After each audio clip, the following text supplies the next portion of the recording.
கொஞ்சம் கற்பனை செஞ்சு பாருங்க. வருஷம் 2004. சரி.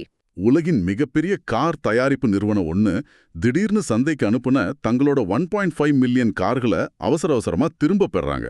ஆமா, இது ஒரு மிகப்பெரிய நியூஸ் அப்போ. இதுக்கு காரணம் என்ன தெரியுமா? ம். பிரேக் சிஸ்டம்ல ஏற்பட்ட வெறும் $2 மதிப்புள்ள ஒரு சின்ன உதிரிபாகத்தோட குறைபாடு தான். நிஜமாவே ரொம்ப சின்ன பார்ட் தான் அது. கண்டிப்பா. ஆனா இதனால அந்த நிறுவனத்துக்கு ஏற்பட்ட நஷ்டம் பல பில்லியன் டாலர்கள். அதைவிட முக்கியமா, வாடிக்கையாளர்கள் மத்தியில அவங்க மேல இருந்த நம்பகத்தன்மையில விழுந்த ஒரு பெரிய அடி. அதுதான் இதுல ரொம்ப முக்கியமான விஷயம். ஏன் இப்படி நடக்குது? உலகின் தலை சிறந்த அதிநவீன தொழில்நுட்பங்களை வச்சிருக்கிற நிறுவனங்கள் கூட சில நேரங்கள்ல இப்படி மோசமா சறுக்கிறது ஏன்? நல்ல கேள்வி. அதே சமயம் சில நிறுவனங்கள் மட்டும் எந்த ஒரு நெருக்கடியிலையும் தொடர்ந்து தரமான பொருட்களை எப்படி வழங்குறாங்க, அந்த ரகசியத்தை உடைக்கிறது தான் நேயர்களே உங்களுக்கான இன்றைய ஆழமான அலசல். கண்டிப்பா. சர்வதேச தர கட்டுப்பாட்டு அமைப்பான ISO, அதாவது ISO 9000 மற்றும் 9001 தரநிலைகளுக்கு பின்னாடி இருக்கிற 7 தர மேலாண்மை கோட்பாடுகளை தான் இன்னைக்கு நாம அக்குவேர ஆணிவேரா பிரிக்க போறோம். ரொம்ப சுவாரஸ்யமான தலைப்பு. சரி, இதை விரிவாக அலசுவோம். இந்த 7 விஷயங்களை ஏதோ காகிதத்தில் எழுதப்பட்ட வெறும் நிதிகள்னு நாம நினைச்சிடக்கூடாது இல்லையா? நிச்சயமா இல்ல. இது வெறும் விதிகள்னு சொல்ல முடியாது. அதாவது ஒரு நிறுவனம், அது எந்த துறையா இருந்தாலும் சரி, வெற்றிகரமா இயங்குவதற்கான அடிப்படை இயற்பியல் விதிகள்னு தான் நம்ம ஆதாரங்கள் சொல்லுது. ஓ, அடிப்படை இயற்பியல் விதிகளா? சாஃப்ட்வேர் கம்பெனியும் இல்ல ஒரு சர்வர் ரூமோ அவங்க தங்களோட செயல்திறனை உலகத் தரத்துக்கு உயர்த்திக்கணும்னா இந்த 7 அடிப்படை நம்பிக்கைகளும் நெறிமுறைகளும் தான் அடித்தளமா இருக்கு. அப்படியானால் இந்த அமைப்போட முதல் விதியிலேருந்தே நம்ம தொடங்குவோம். அதாவது வாடிக்கையாளர் மீதான கவனம், கஸ்டமர் ஃபோக்கஸ். ஆரம்பிக்கலாம். இப்போ பொதுவா ஒரு வாடிக்கையாளர் கேட்டதை கொடுத்துட்டா வேலை முடிஞ்சதுன்னு தானே நிறைய நிறுவனங்கள் நினைக்கிறாங்க. ஆமா, அதுதான் வழக்கமான ஒரு சிந்தனை. ஆனா தரம் மேலாண்மைங்கிறது அதை விட ஆழமானதுன்னு எனக்கு புரியுது. வாடிக்கையாளரோட எதிர்பார்ப்புகளை மிஞ்சுறது, அதாவது எக்ஸீட் பண்றது தான் இங்க பிரதானமா பேசப்படுது. இது சும்மா ஒரு சேவை சார்ந்த விஷயம் மட்டும் இல்ல இல்லையா? உண்மைதான். வாடிக்கையாளர் எதிர்பார்க்கறது மட்டும் கொடுக்கறது ஒரு நிறுவனத்தை வெறும் பிழைக்க வைக்குமே தவிர அதை ஒரு தலை சிறந்த நிறுவனமா மாத்தாது. கரெக்ட். அவங்க வெளிப்படையா கேட்காத, ஆனா அவங்களுக்கு தேவையான ஒன்ன முன்கூட்டியே கணிச்சு வழங்குறது தான் உண்மையான மதிப்பு. இப்போ இங்க நாம கவனிக்க வேண்டிய மிக முக்கியமான ஒரு நுணுக்கம் இருக்கு. அது என்ன நுணுக்கம்? பாத்தீங்கன்னா, வாடிக்கையாளர் அப்படின்னா தங்கிட்ட நேரடியாக பொருளை வாங்குறவங்க மட்டும்தான் பல கம்பெனிகள் நினைக்கிறாங்க. ஆனா மறைமுக வாடிக்கையாளர்களா அவங்க முழுசா மறந்துடுறாங்க. மறைமுக வாடிக்கையாளர்களா? ஒரு நிமிஷம், அது யார்? நீங்களே ஒரு உதாரணம் சொல்லுங்களேன். அதாவது இப்போ ஒரு பிளாஸ்டிக் பேக்கேஜிங் கம்பெனி இருக்குன்னு வச்சுப்போம். அவங்களோட நேரடி வாடிக்கையாளர் அந்த பிளாஸ்டிக் கவரை வாங்குற ஒரு பொம்மை தயாரிக்கும் கம்பெனியா இருக்கலாம். சரியா சொன்னீங்க. ஆனா அந்த பொம்மையை கடையில வாங்கி அந்த பிளாஸ்டிக் கவரை பிரிக்க முடியாம கத்தியும் கத்திரிக்கோளையும் வச்சுக்கிட்டு போராடுற ஒரு சாதாரண மனிதருக்கானே, அவன் தான் நீங்க சொல்ற மறைமுக வாடிக்கையாளர். சரியா? மிக துல்லியமான உதாரணம். அவன் எரிச்சல் அடைஞ்சான் அப்படின்னா அடுத்த தடவை அந்த பொம்மையை வாங்க மாட்டான். பொம்மை கம்பெனியோட விற்பனை சரியும், கடைசியா நம்ம பேக்கேஜிங் கம்பெனியோட ஆர்டரும் பறி போயிடும். இததானே சொல்றீங்க? அதேதான். அந்த மறைமுக வாடிக்கையாளரோட அனுபவத்தை நீங்க எப்போ திருப்திப்படுத்துறீங்களோ அப்போதான் உங்க நேரடி வாடிக்கையாளரோட விசுவாசத்தை உங்களால தக்க வைக்க முடியும். ஓஹோ, புரியுது. இப்படி ஒவ்வொரு முறையும் வாடிக்கையாளர்களோடு தொடர்பு கொள்ளும் போதும் அவங்களுக்கு கூடுதல் மதிப்பை கொடுக்க முயற்சி பண்றது உங்க ஒட்டுமொத்த சந்தை பங்கையும் வருவாயும் அபரிமிதமா அதிகரிக்கும். சரி, இப்போ வாடிக்கையாளர்களுக்கு சிறந்ததை கொடுக்கணுங்கிற தெளிவான நோக்கம் வந்துருச்சு. ஆனா இந்த நோக்கத்தை செயல்படுத்த ஒரு அமைப்பை சரியான திசையில வழி நடத்தணும் இல்லையா? இது இயல்பாவே நம்மள அடுத்த கோட்பாடான தலைமைத்துவத்துக்கு கொண்டு போகுது. ஆமா, லீடர்ஷிப். நான் இங்க ஒரு விஷயத்த நேயர்களுக்காக தெரிவுபடுத்த விரும்புறேன். தலைமைத்துவம் அப்படின்னு உடனே ரொம்ப மோசமா நடந்துக்கிற, அதிகார துஷ்பிரயோகம் பண்ற மேலாளர்களை பத்தி நாம இங்க பேச போறதில்ல. கண்டிப்பா இல்ல. ஏன்னா பெரும்பாலான தலைவர்கள் நல்லெண்ணம் கொண்டவங்களா தான் இருக்காங்க. ஆனாலும் நிறுவனங்கள் தோல்வியடையுது. அது ஏன்? லீடர்ஷிப்னா சும்மா அதிகாரம் செலுத்துறதும் உத்தரவு போடுறதும் மட்டும்தானா? இல்லவே இல்ல. ஆதாரங்கள் படி பாத்தீங்கன்னா நல்லெண்ணம் மட்டும் ஒரு நிறுவனத்தை வழிநடத்த பத்தாது. அங்க நோக்கத்தின் ஒற்றுமை, அதாவது யூனிட்டி ஆஃப் பர்பஸ் இருக்கணும். நோக்கத்தின் ஒற்றுமை கொஞ்சம் விளக்கமா சொல்ல முடியுமா? அதாவது பல நேரங்கள்ல நிறுவனங்களுக்குள்ள தனித்தனி தீவுகள் உருவாகிடுது. இத சிலோஸ்னு சொல்லுவாங்க. இப்போ மார்க்கெட்டிங் துறை ஒரு பிரம்மாண்டமான விளம்பரத்தை பண்ணுவாங்க. ஆனா உற்பத்தி துறை கிட்ட அந்த அளவுக்கு பொருளை தயாரிக்கிற திறன் இருக்காது. இந்த இடைவெளியை உடைச்சு நிறுவனத்தோட எல்லா மட்டங்கள்லயும் இருக்கிற வளங்களையும் உத்திகளையும் ஒரே திசையில கொண்டு போறதுதான் உண்மையான தலைமைத்துவம். அதாவது கீழே வேலை செய்யற ஒரு கடைநிலை ஊழியருக்கு கூட தான் என்ன செய்யறோம் அது நிறுவனத்தோட பெரிய இலக்கிற்கு எப்படி உதவுதுங்கிற அந்த பிக் பிக்சர் தெரிஞ்சிருக்கணும். எக்ஸாக்ட்லி. எனக்கு நாசால நடந்த ஒரு சம்பவம் ஞாபகத்துக்கு வருது. சொல்லுங்க. ஜான் எஃப் கென்னடி நாசா விண்வெளி மையத்தை பார்வையிட்டப்போ அங்க தரைய சுத்தம் பண்ணிக்கிட்டு இருந்த ஒரு துப்புரவு பணியாளர்கிட்ட போய் நீங்க இங்க என்ன செஞ்சுக்கிட்டு இருக்கீங்கன்னு கேட்டாராம். ஓ, அதுக்கு அவர் என்ன சொன்னார்? அதுக்கு அந்த பணியாளர் நான் ஒரு மனுஷனை நிலவுக்கு அனுப்புற பணியில உதவி செஞ்சுக்கிட்டு இருக்கேன்னு பதில் சொன்னாராம். இதுதான் உண்மையான தலைமைத்துவத்தோட வெற்றி இல்ல? சந்தேகமே இல்லாம அந்த பணியாளருக்கு தன் வேலையோட அர்த்தம் முழுசா புரிஞ்சிருக்கு. இப்படி ஒரு கலாச்சாரத்தை உருவாக்குறது சாதாரண விஷயம் இல்ல. கண்டிப்பா. இதுக்கு ஒரு லீடர் மக்கள் மேல நம்பிக்கை வைக்கணும். ஒரு லேப்ல வேலை செய்யறவரா இருந்தாலும் சரி, கட்டுமான பணியில இருக்கிறவரா இருந்தாலும் சரி, அவங்களுக்கு தேவையான வளங்களையும் முறையான பயிற்சியும் கொடுத்து சுயமாக முடிவெடுக்கும் அதிகாரத்தை அவங்க கையில கொடுக்கணும். அந்த அதிகாரங்கிற வார்த்தை மிக முக்கியமானது. ஏன்னா திசையை காட்டுற ஒரு சிறந்த தலைவர் மட்டும் இருந்தா பத்தாது. கப்பலை செலுத்துறதுக்கு ஊழியர்கள் வேலை செய்யணும். ஆமா, இதுதான் மக்களின் ஈடுபாடு, அதாவது என்கேஜ்மெண்ட் ஆஃப் பீப்புள் அப்படிங்கிற 3வது கோட்பாடோட மைய கருத்துன்னு நினைக்கிறேன். அதேதான். ஆனா ஊழியர்களை ஈடுபடுத்துறது அப்படிங்கிறது HR துறையோட ஏதோ ஒரு சம்பிரதாயமான பஸ்வேர்ட் மாதிரி தோணுதே. இது நிஜத்துல எப்படி வேலை செய்யுது? இது வெறும் சம்பிரதாயமான வார்த்தை இல்ல, இது ஒரு செயல்பாட்டு அவசியமும் கூட. இங்கு ஆச்சரியப்பட வைக்கும் விஷயம் என்னவென்றால், சொல்லுங்க. ஒரு குடோன்ய பொருட்களை நகர்த்துற தொழிலாளியிலிருந்து நிர்வாகிய வரைக்கும் எல்லாரையும் தனி நபர்களா மதிக்கிறது எவ்வளவு முக்கியம்னு இந்த தரநிலை ஆணித்தரமா சொல்லுது. புரியுது. இத சரியா புரிஞ்சிக்க நாம ஜப்பானிய வாகன தயாரிப்பு நிறுவனமான டொயோட்டாவோட புகழ்பெற்ற ஆண்டான் கார்டு முறைய பார்க்கலாம். ஆண்டான் கார்டு அது எப்படி வேலை செய்யும்? அங்க பல மில்லியன் டாலர்கள் செலவுல இயங்குற மிக நீளமான அசெம்பிளி லைன் இருக்கும். அதுல எந்த இடத்துல ஒரு சின்ன குறைபாடு தெரிஞ்சாலும் சரி, அங்க வேலை செய்யற ஒரு சாதாரண கடைநிலை ஊழியர் ஒரு கயிற்றை இழுத்து ஒட்டுமொத்த தொழிற்சாலையோட இயக்கத்தையும் உடனடியா நிறுத்த முடியும். ஒரு நிமிஷம். ஒரு சாதாரண ஊழியர் நினைச்சா பல கோடி ரூபாய் மதிப்புள்ள ஒட்டுமொத்த உற்பத்தியை நிறுத்திட முடியுமா? ஆமா, முடியும். அந்த ஊழியருக்கு எவ்வளோ தைரியம் இருக்கணும்? மேலதிகாரிகள் தன்னை வேலையை விட்டு தூக்கிடுவாங்களோன்னு ஒரு பயம் இருக்காதா? அதுதான் அந்த அமைப்போட அழகு. அங்க அச்சமின்றி புதிய முயற்சிகளை எடுக்க மக்கள் அதிகாரப்படுத்தப்படுறாங்க. ஒரு தப்ப மறைச்சு அடுத்த கட்டத்துக்கு அனுப்புறதுதான் மிகப்பெரிய குற்றம். தப்ப சுட்டி காட்டுறதில்லைன்ற ஒரு உளவியல் பாதுகாப்பு அங்க இருக்கு. ஓஹோ, சைக்கலாஜிக்கல் சேஃப்டி. ஆமா, ஊழியர்களோட பங்களிப்ப நிறுவனம் இப்படி அங்கீகரிக்கும் போது அவங்க கம்பெனிய வெறும் பணம் சம்பாதிக்கிற இடமா பார்க்காம தங்களோட சொந்த இடமா பார்க்க தொடங்குறாங்க. கேக்குறதுக்கே ரொம்ப சிலிர்ப்பா இருக்கு. சரி, நம்ம கிட்ட இப்போ ஒரு சிறந்த தலைவர் இருக்காரு, அதிகாரம் அளிக்கப்பட்ட துடிப்பான ஊழியர்கள் இருக்காங்க.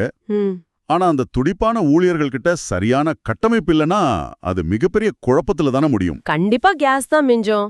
அதனாலதான் அனைத்தையும் ஒரு சீரான அமைப்பிற்குள் கொண்டு வர செயல்முறை அணுகுமுறை, அதாவது ப்ராசஸ் அப்ரோச் அப்படிங்கிற 4வது கோட்பாடு அவசியமாகுது. இது எப்படி வேலை செய்யுது? ஒரு நிறுவனத்தை தனித்தனி துறைகளா, அதாவது டிபார்ட்மெண்ட்ஸா பார்க்காம ஒன்றோடொன்று தொடர்புடைய செயல்முறைகளா பார்க்கணுங்கிறது தான் இதோட அடிப்படை. பலரும் நிறுவனத்தை ஒரு மாபெரும் இசைக்குழு, அதாவது சிம்போனி மாதிரி ஒப்பிடுவாங்க. ஒவ்வொரு வாத்தியமும் தனித்தனியா சிறப்பா இயங்குனா மட்டும் பத்தாது, எல்லாம் ஒன்னு சேர்ந்தாதான் நல்ல இசை வரும்னு. ஆனா இதை விட சிறந்த உதாரணம் ஒன்னு இருக்கு. நான் ஒரு உதாரணம் சொல்லட்டுமா? தாராளமா.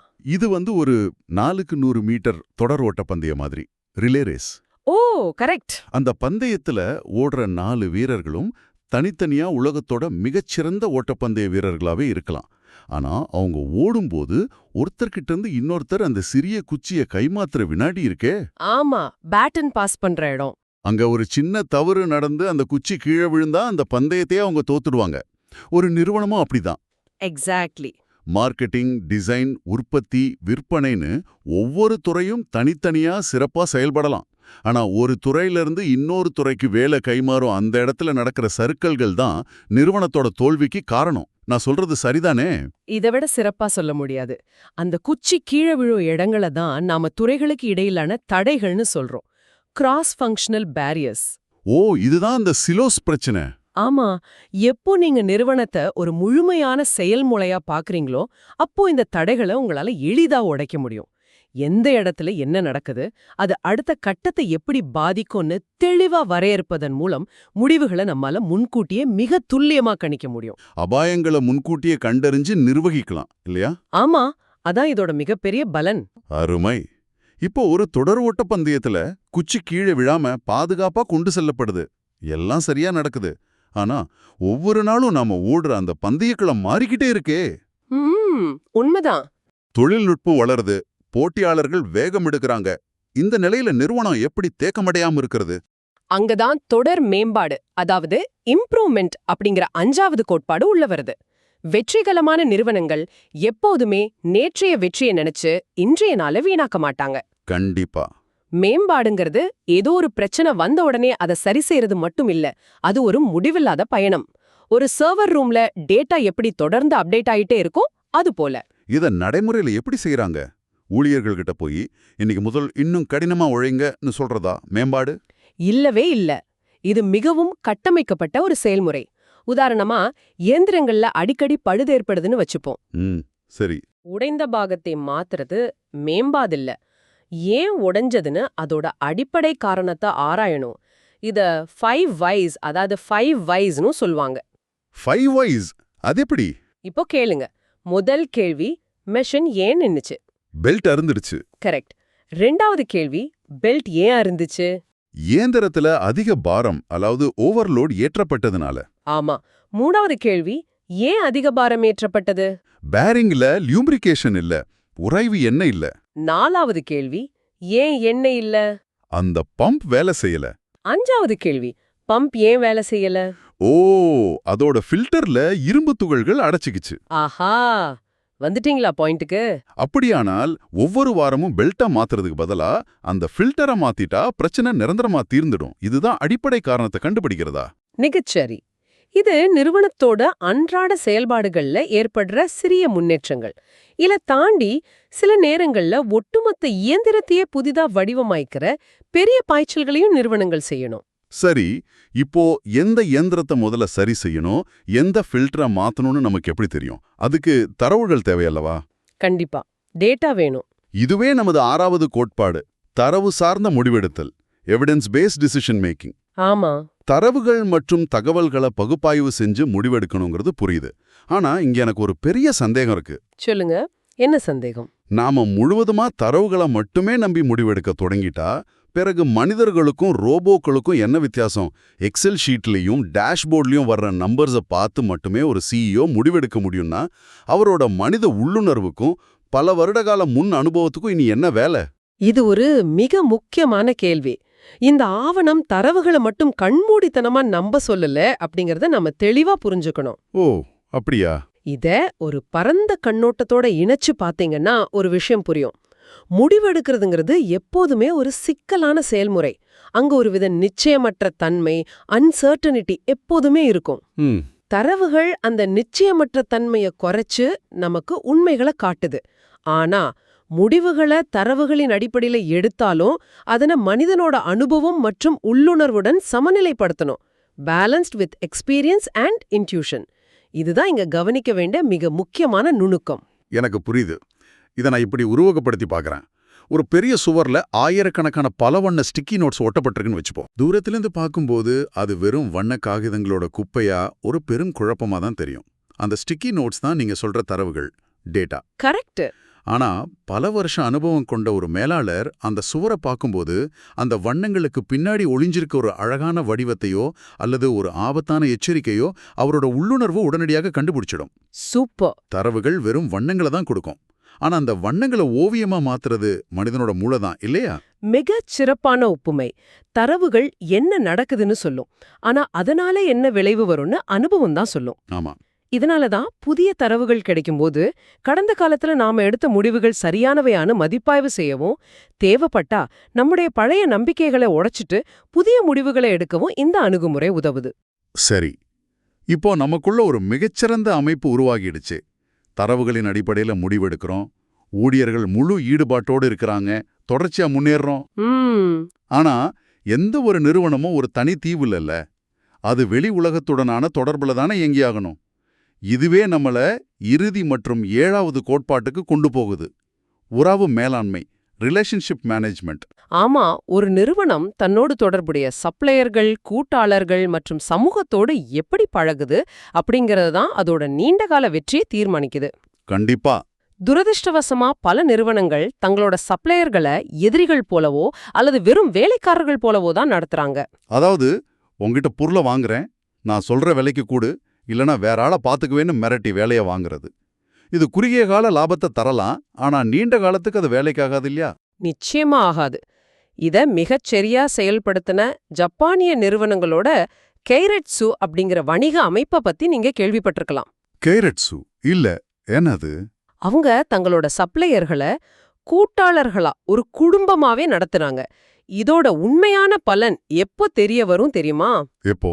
உலகளாவிய அளவுல ஒரு பெரிய நெருக்கடி ஏற்படும் போதுதான்.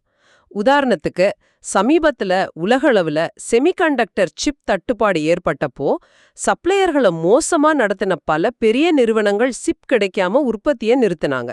ஓ, ஆமா, செய்தி பார்த்தேன். ஆனா சப்ளையர்களை கூட்டாளர்களா மதிச்சு அவங்களோட தொழில்நுட்பங்களை முதலிலேயே பகிர்ந்துகிட்ட நிறுவனங்களுக்கு சப்ளையர்ஸ் முன்னுரிமை கொடுத்து சிப்களை வழங்கினாங்க. அதாவது, சப்ளையர் திவாலாயிட்டா ஏன் தொழிற்சாலையும் மூடப்படும் அப்படிங்கிற கூட்டு பொறுப்புணர்வு அங்க இருக்கு. அதேதான் மியூச்சுவல் சர்வைவர். ஒரு நிலையான விநியோக சங்கிலியை உருவாக்க வளங்களையும் நிபுணத்துவத்தையும் பகிர்ந்து கொள்வது எவ்வளவு முக்கியம்னு இது காட்டுது. சரியா சொன்னீங்க. கூட்டாளர்கள் மற்றும் சப்ளையர்களோட மேம்பாடுகளை ஒரு நிறுவனம் மனதார அங்கீகரிக்கணும். அப்போதான் இரு தரப்புமே இணைந்து மிகப்பெரிய வெற்றியையும் மதிப்பையும் உருவாக்க முடியும். ஆக இதெல்லாம் வச்சு பார்க்கும்போது எனக்கு ஒன்னு தெளிவா புரியுது. நேயர்களே, இன்னைக்கு நாம பார்த்த இந்த 7 கோட்பாடுகளும் தனித்தனி பெட்டிகள்ல அடைக்கப்பட்ட விதிகள் இல்ல.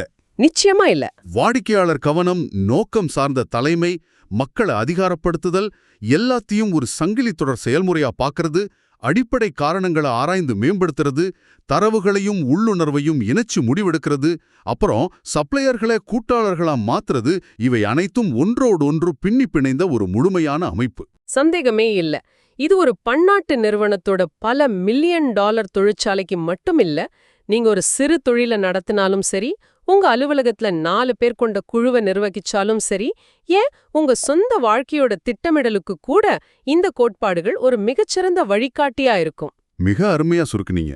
நேயர்களே, இன்னைக்கு நாம நிறுவனங்களை எப்படி ஒரு கச்சிதமான, கணிக்கக்கூடிய, தவறுகளே இல்லாத ஒரு இயந்திரமா மாத்துறதுன்னு விரிவாக பார்த்தோம். எல்லாம் சரியே. ஆனா விடை பெறுவதற்கு முன் நீங்க தாமாகவே சிந்திச்சு பார்க்க ஒரு ஆழமான கேள்வியை நான் முன்வைக்க விரும்புறேன். சொல்லுங்க.